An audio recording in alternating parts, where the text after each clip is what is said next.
वृंदा कैसे बनी तुलसी। पौराणिक काल में एक लड़की थी, नाम था वृंदा। राक्षस कुल में उसका जन्म हुआ था। वृंदा बचपन से ही भगवान विष्णु जी की परम भक्त थी। बड़े ही प्रेम से भगवान की पूजा किया करती थी। जब वह बड़ी हुई तो उनका विवाह राक्षस कुल में दानव राज जलंधर से हो गया। जलंधर समुद्र से उत्पन्न हुआ था।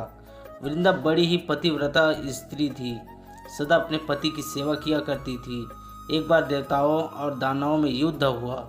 जब जलंधर युद्ध पर जाने लगे तो वृंदा ने कहा, स्वामी आप युद्ध पर जा रहे हैं, आप जब तक युद्ध में रहेंगे मैं पूजा में बैठकर आपकी जीत के लिए अनुष्ठान करूंगी, और जब तक आप वापस नहीं आ जाते मैं अपना संकल्प नहीं छोड़ूंगी। जलंधर तो युद्ध में चले गए और वृंदा व्रत का संकल्प लेकर पूजा में बैठ गई।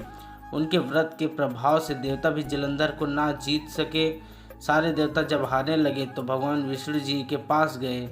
सब ने भगवान से प्रार्थना की तो भगवान कहने लगे कि वृंदा मेरी परम भक्त है, मैं उसके साथ छल नहीं कर सकता। पर देवता बोले, भगवान दूसरा कोई उपाय भी तो नहीं है, अब आप ही हमारी मदद कर सकते हैं। भगवान ने जलंधर का ही रूप रखा और वृंदा के महल में पहुंच गए। जैसे वृंदा ने अपने पति को देखा, वे तुरंत पूजा में से उठ गई और उनके चरण छू लिए। जैसे ही उनका संकल्प टूटा, युद्ध में देवताओं ने जलंधर को मार दिया और उसका सिर काटकर अलग कर दिया। उनका सिर वृंदा के महल में गिरा। जब वृंदा ने देखा कि मेरे पति का सिर तो कटा पड़ा है, तो फिर ये जो मेरे सामने खड़े हैं ये कौन है? उन्होंने पूछा, आप कौन हैं जिसका स्पर्श मैंने किया? तब भगवान अपने रूप में आ गए, पर वे कुछ ना बोल सके। वृंदा सारी बात समझ गई। उन्होंने भगवान को श्राप दिया, आप पत्थर के हो जाओ। भगवान तुरंत पत्थर के हो गए। सभी देवता हाहाकार करने लगे। लक्ष्मी जी रोने लगी और प्रार्थना करने लगी।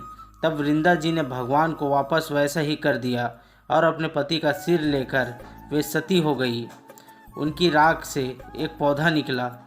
तब भगवान विष्णु जी ने कहा, आज से इनका नाम तुलसी है और मेरा एक रूप इस पत्थर के रूप में रहेगा, जिसे शालिग्राम के नाम से तुलसी जी के साथ ही पूजा जाएगा, और मैं बिना तुलसी जी के प्रसाद स्वीकार नहीं करूँगा। तब से तुलसी जी की पूजा सभी करने लगे और तुलसी जी का विवाह शालिग्राम जी के साथ कार्तिक मास में किया जाता है। देव उठनी एकादशी के दिन इसे तुलसी विवाह के रूप में मनाया जाता है। दोस्तों, आपको यह कहानी कैसे लगी हमें कमेंट करके ज़रूर बताएं और हमारे चैनल को लाइक, सब्सक्राइब और शेयर करें। धन्यवाद।